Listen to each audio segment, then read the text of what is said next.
Hola a todos y todas, ¿qué tal? ¿Cómo estáis? Bienvenidos a la primera parte de este proceso que tanto tiempo hemos estado ya esperando. Tenía muchas ganas de mostraros. Como veis, se trata de una figura, una pieza basada, es un trabajo para coleccionista, ¿vale? Es una figura que se basa en esa ilustración en concreto, es muy mítica, ya sabéis muchos que pertenece a la portada de un códex muy famoso de Warhammer, de enanos en concreto. Y bueno, la escultura, ahora voy un poco a poneros algunos renders, las esculturas de Joaquín Palacios. Aquí tenéis uno de los renders que os comentaba. La figura no va a ser comercial, no se va a poder comprar. Y bueno, espero que os guste el proceso. Como ya os voy a decir durante bastantes ocasiones durante el proceso, va a ser un proceso donde no vamos a ver mucho proceso de pintura en sí, es decir, no va a ser como los anteriores procesos que se centran en la pintura, sino que estos procesos y estos proyectos que he preparado para World Model Expo se van a centrar mucho también en composición, en ambientación, en creación de fondos, como veis. Creo que son aspectos bastante importantes. La pintura va a ser va a ser importante, pero va a estar pues bueno, junto a otros muchos temas que, como os digo, también va a tener bastante peso a la hora de preparar una de estas piezas. Creo sin duda que es porque es bastante interesante ver estos aspectos porque hasta ahora no los habíamos trabajado mucho, explicaros sobre todo cómo ha sido el proceso, qué problemas me he encontrado, cómo los he sabido resolver, otros que no he sabido resolver, tanto de este proceso como de los anteriores, que por cierto, este sin duda es el más grande, ¿vale? Este es otro de los proyectos para World Model Expo, pronto podréis ver fotos. Y lo vamos a tener también en la academia todo grabado y ese realmente sí que es una locura porque creo que os va a encantar el proceso y bueno, yo me lo he pasado bastante divertido. En algunos momentos he querido pegarme un tiro, pero lo he pasado bastante bien. Así que como os digo, no se van a centrar tanto en la pintura, se va a centrar en muchos otros aspectos. Perdonar por el doblaje porque realmente ese día ya estaba totalmente destrozado, acababa de terminar la pieza, de hecho estáis viendo este vídeo, esto que estoy grabando ahora mismo, esta pequeña introducción, estoy haciéndola a menos de un día de irme a World Model Expo, entonces como veis ya rozando el límite de ya cansancio, preparándolo todo muy deprisa, ¿vale? Así que perdonad, pero sobre todo para que lo tengáis antes de irnos, ¿vale? Así que nada, todos los que estéis en World Model Expo, nos vemos en el stand de Aquelarre, nos vemos por el concurso, un abrazo a todos, espero que os guste el proceso y que, bueno, pues que os resulte entretenido. Y nada, lo dicho, esta es mi versión pintada, no he querido para nada copiar la ilustración, sino realmente intentar crear mi interpretación basándome mucho en el ambiente de la ilustración, coger ese ambiente, coger un poco colores principales y trasladarlos a mi versión en la figura. Ya hablaremos de muchas cosas, de cosas que funcionan mejor, cosas que funcionan peor y cómo ha supuesto en llevar todo este proyecto a cabo, ¿vale? Espero que os guste. Esta primera parte se centra un poco más en la pintura y luego comenzamos a ver otras cosas como la creación de la peana, el fondo, etc. Un abrazo a todos y nos vemos. Adiós. We hope you like the piece, and now we'll start with the painting process. This specific process and the ones that David is taking to World Model Expo are going to be slightly different because we are going to focus more on how to prepare the project, the idea, more than on the painting process itself.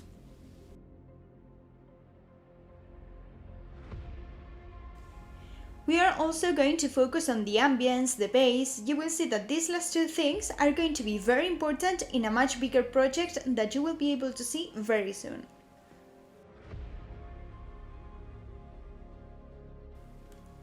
So we are going to focus less on the painting part. The painting process will be less complete than in the previous processes that you have seen so far, but you will see that what you are going to see is also very important, most of all when you want to prepare a good piece for a competition.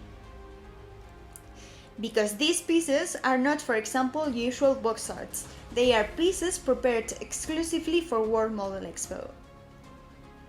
In this first part of the drawers process, we are going to focus a little bit more on the painting side, because we are going to see how to work on the color scheme and the ambience.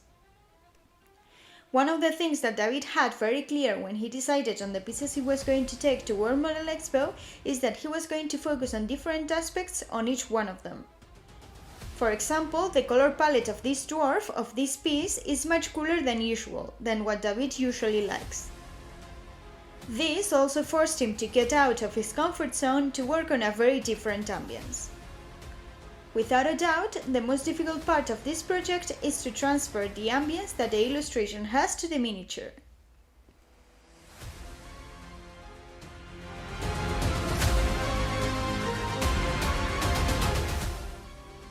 To paint the skin, we are going to start with a quite reddish but cool base.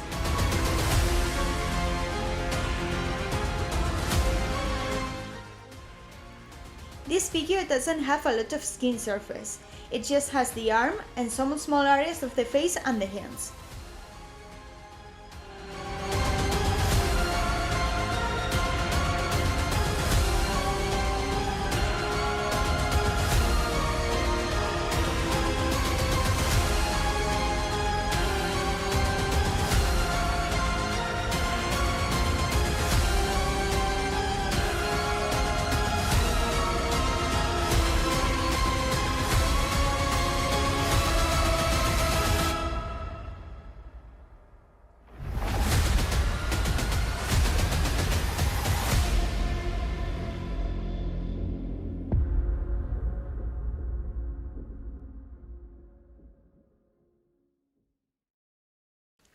It's a figure that requires a lot of definition and contrast work on the metallic areas.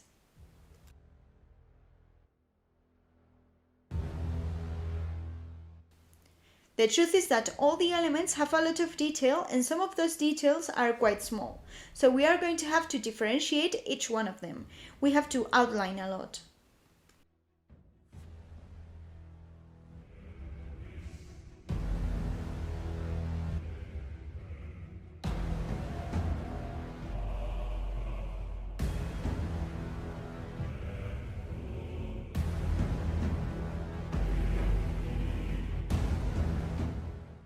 We are going to start adding a quite gold base color. As you can see, it's a bluish purple tone, and we add it to the whole metallic area of the legs.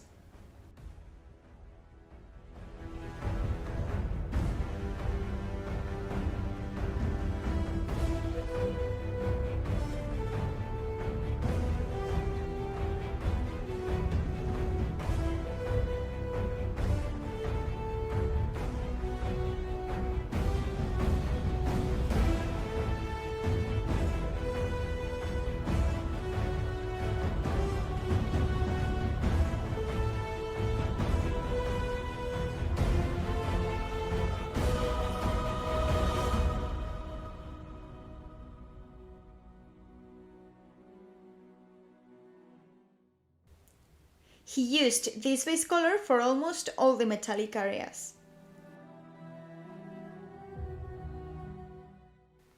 For the beard, we are going to add a quite gold reddish brown base. As you can see, we are constantly using these tones we have in the palette for the base colors.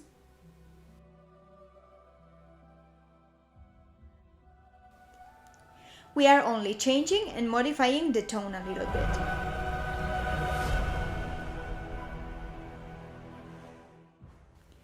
This is quite important because we want all the elements to have more or less the same tones. This will help us ambience the piece.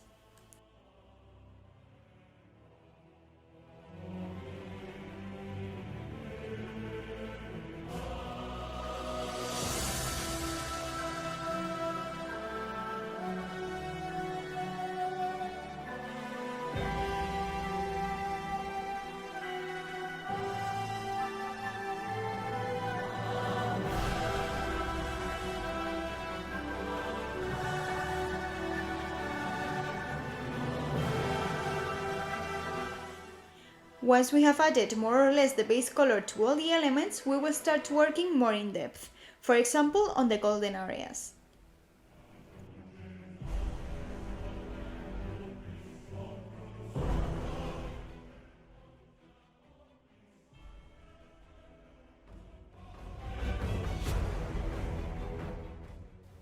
This is going to be important. We want the golden areas to be quite cold as well.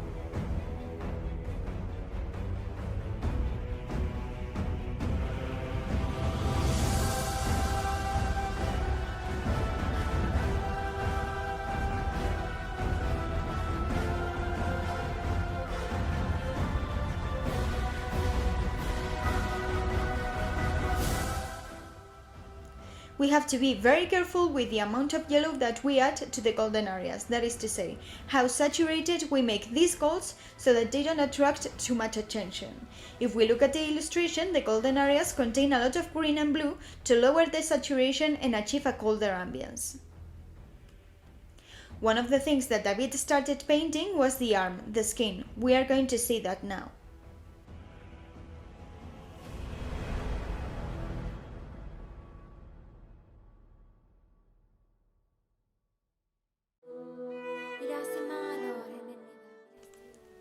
He started working on this area because it's in the center of the scene and he thinks it's one of the main areas, because it has a stronger lighting than the rest of the piece. Because of this, and because we have to start from somewhere, so we started with the arm.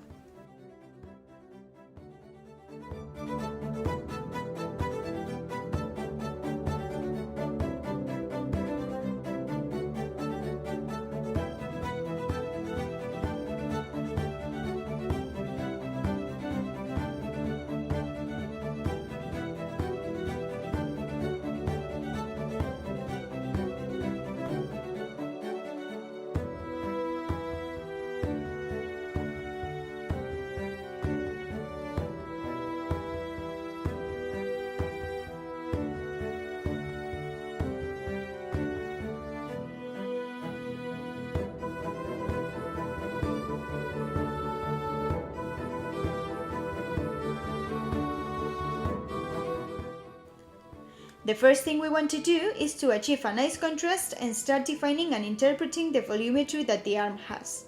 In this case, we are also following the reference of the illustration, which is a pretty good visual guide on how to interpret the volumes, where to place the highlights, the shadows in the arm.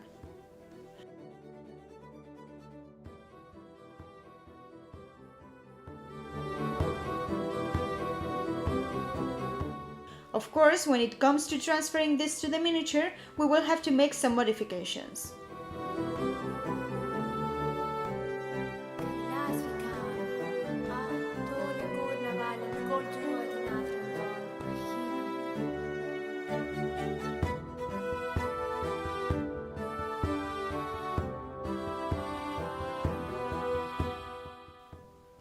As we add more highlights, we are going to work with warmer tones.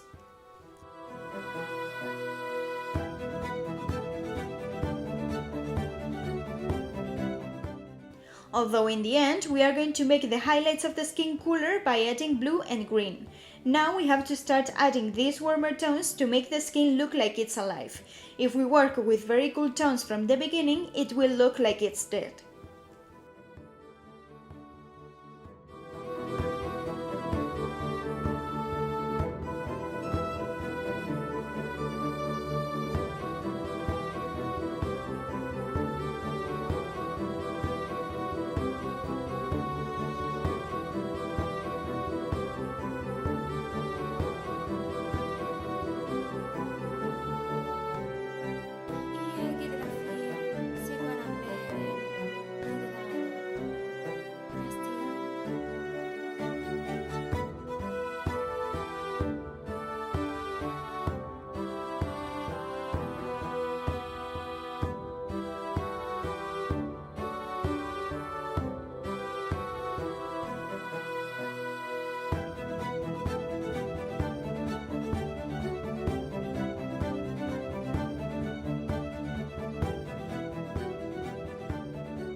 As you can see here, we are going to smooth some areas that are too dark with a more pinkish tone to make it look more natural.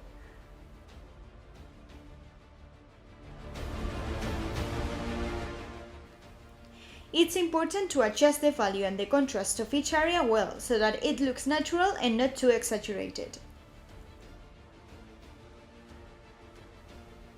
The volumetry is very marked, but if we mark it too much, we are not going to make it look natural.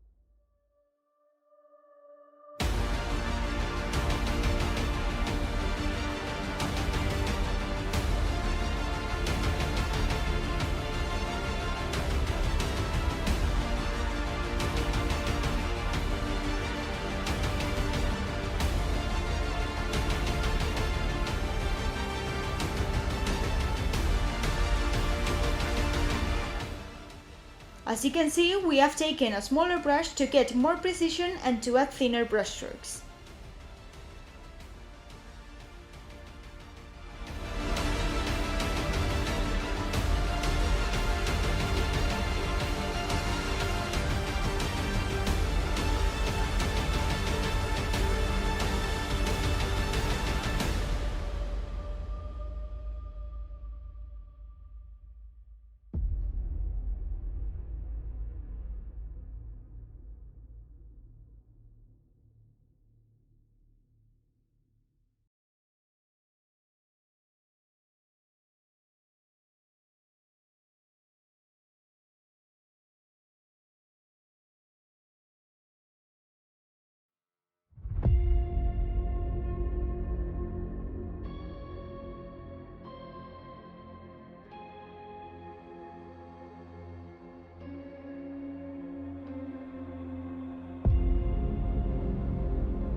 As you can see, we are starting to add texture so that the skin doesn't look too perfect and smooth.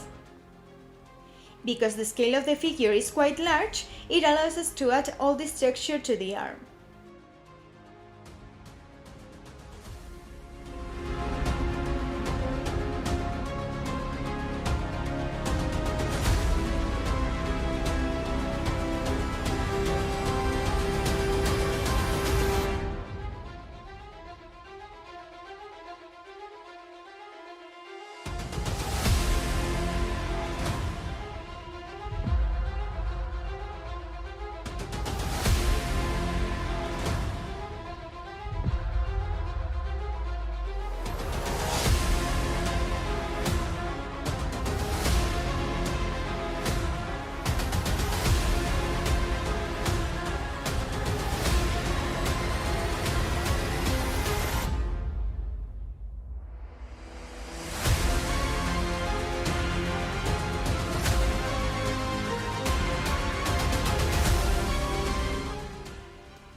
Now we add this tone that contains much more amount of white.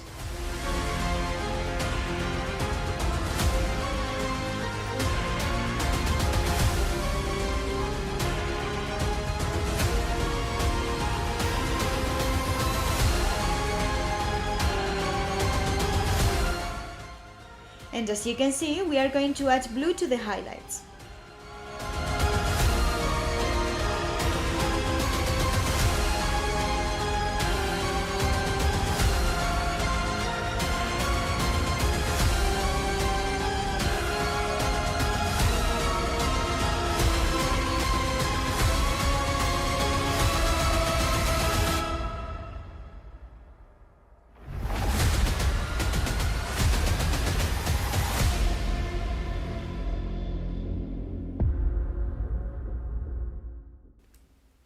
We are going to add a lot of blue to this area following the guide of the illustration. If you realize, it has a lot of blue and it helps us make the skin tone cooler.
And because David knew more or less how to work on the arm, he continued painting it out of camera, and he started painting some other areas like the cloak.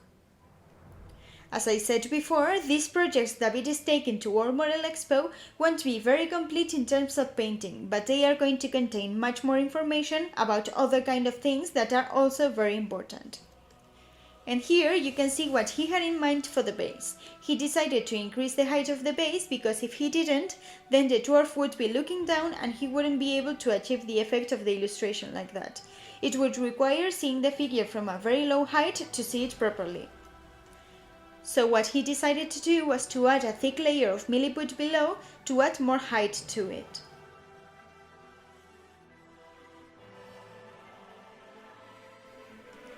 This way we are raising the figure, especially the front leg, and the face is more visible.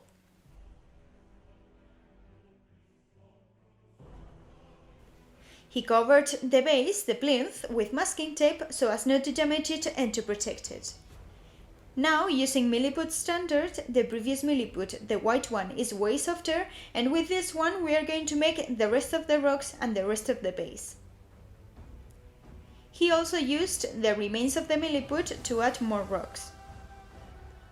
And as you can see, he continued painting some areas out of camera, but don't worry because he did this only in areas that are repeated. He paints one side out of camera and he records the other one. This helps him know better what to do, and then when he records, everything's much more accurate and precise. What we are going to see next, both in this chapter and in the next one, is how to paint the metallic elements.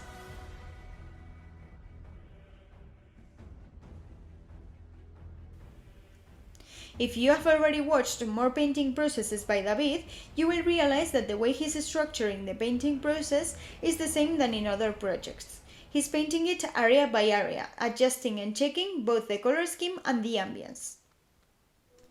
In this case, it is true that there will be much more work in terms of ambience and scene creation. But before getting to that, it's necessary to continue working on the painting to have that part more or less solved. More than solved, to work enough on it so that we can see a result that is quite close to the final one.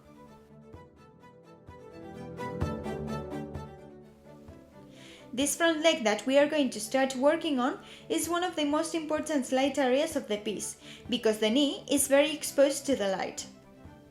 It's a very important point of light, and it also has all those warm touches of the reflections of the lava in the lower areas of the metal.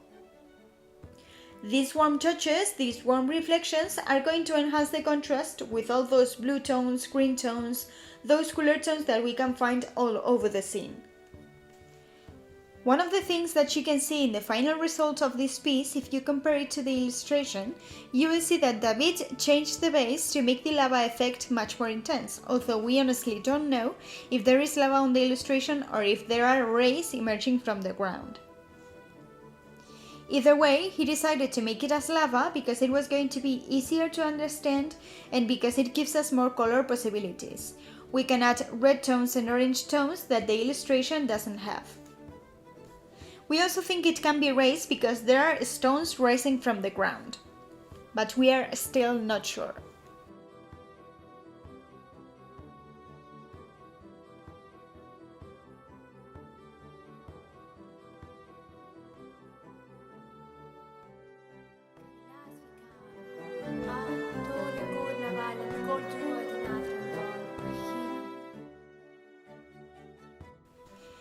Increasing the saturation of that OSL effect of the lava by adding more red or orange, we increase the saturation and we are going to enhance the contrast with all those blue tones and the cool general ambience.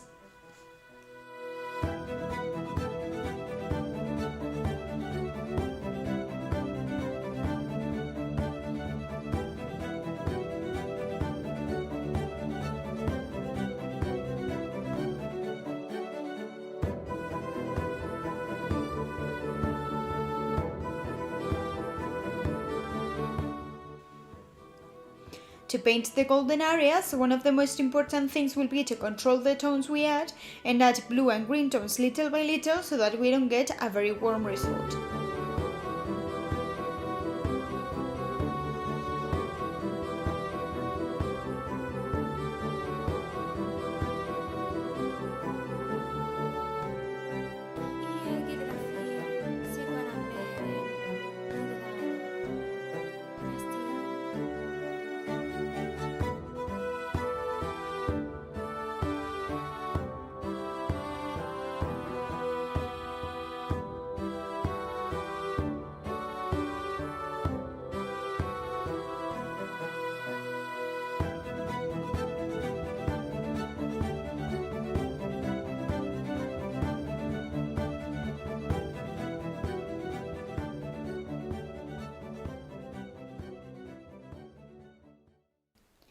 The main thing when working on this area of the leg is to concentrate a lot of light on the plate that you are seeing now.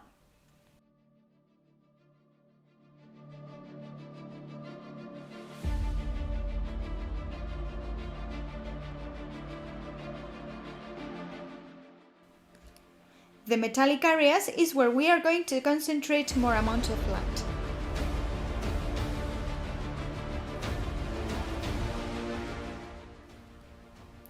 For the ambience that we are going to look for the piece, we are going to create a very cloudy environment, a quite cold ambience, and we are also going to add some light beams that light the scene. Those light beams will hit very important areas like, as we said before, the knee area that we are working on now and the shoulder area that we have seen at the beginning along with the arm. That cloudy but colorful ambience with a lot of contrast is going to be difficult to achieve.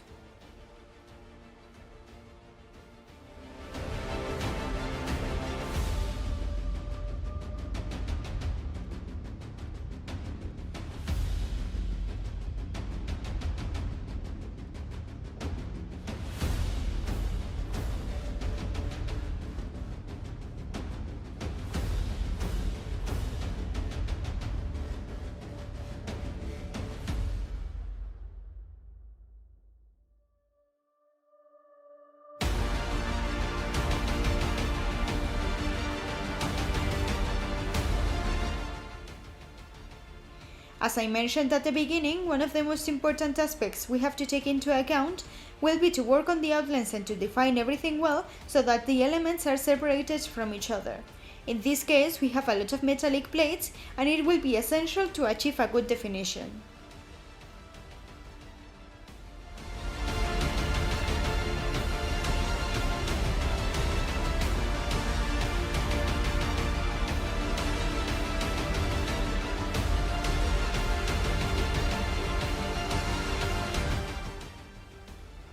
In some areas, as you can see, we are going to add some warmer touches to achieve a higher contrast.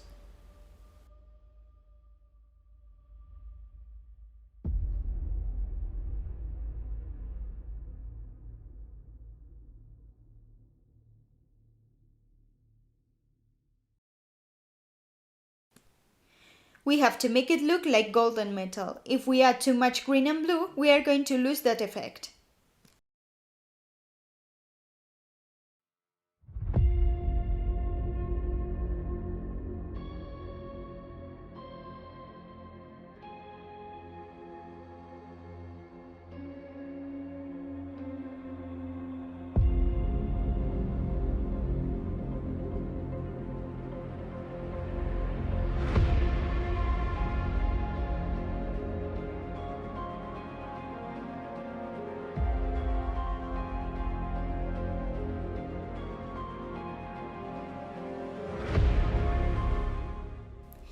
These warm touches that we will distribute throughout the piece will balance the cool ambience that we will have in general and will help us contrast these cool tones even more.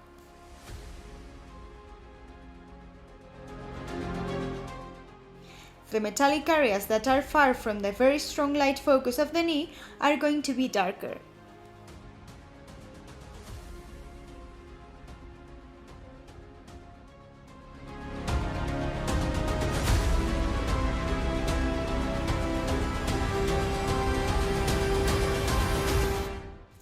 We can add to those areas tones with the same value as in the metallic area that we worked on at the beginning.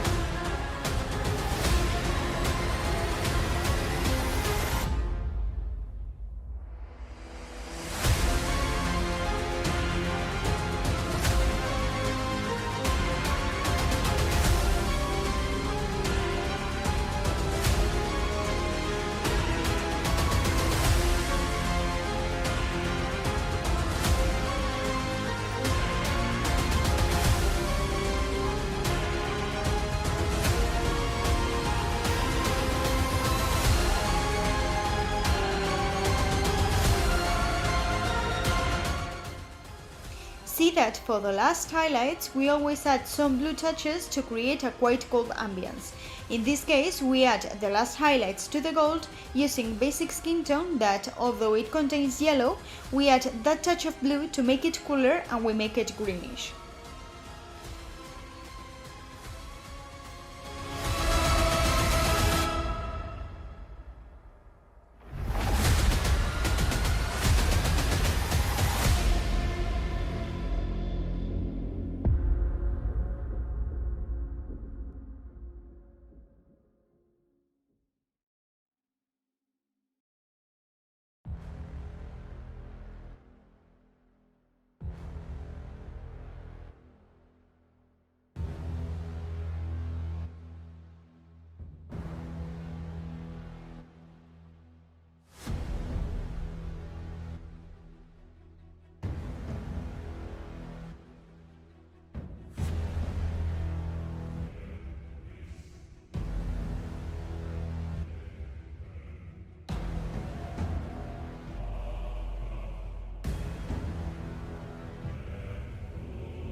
Once we get a result that we more or less like in the golden areas, we are going to work on the area inside the armor.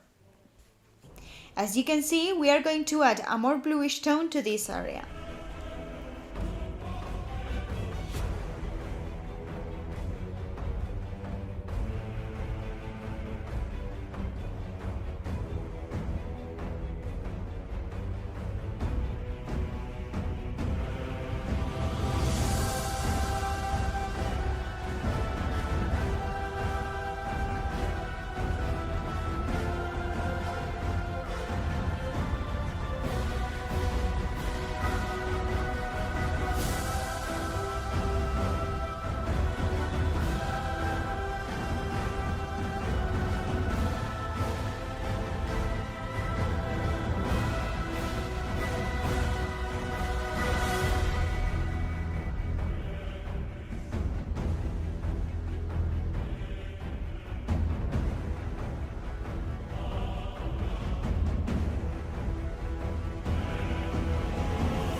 We now add this tone of blue close to a cyan blue to the palette, to continue adding some highlights to this inside area.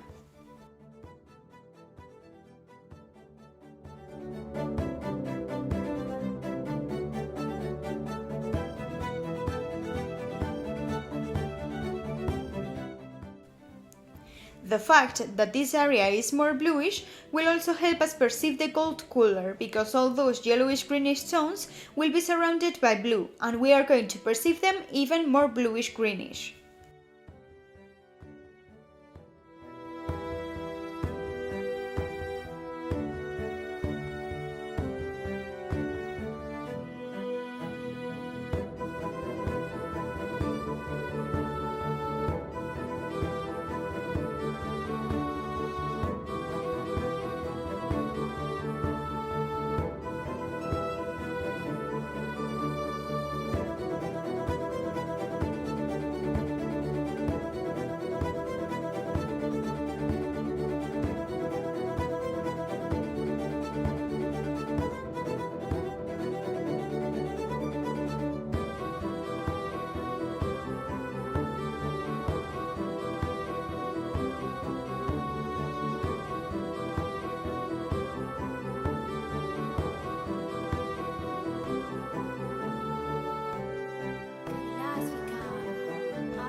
As we add more highlights to the rest of the plates and the area inside the metal, we will see that the lightest area needs to be even lighter. So we have to increase the contrast in that area even more.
We hope you liked this first part of the project. We still have a lot to do on this project and we will see very interesting things. See you next time. Bye!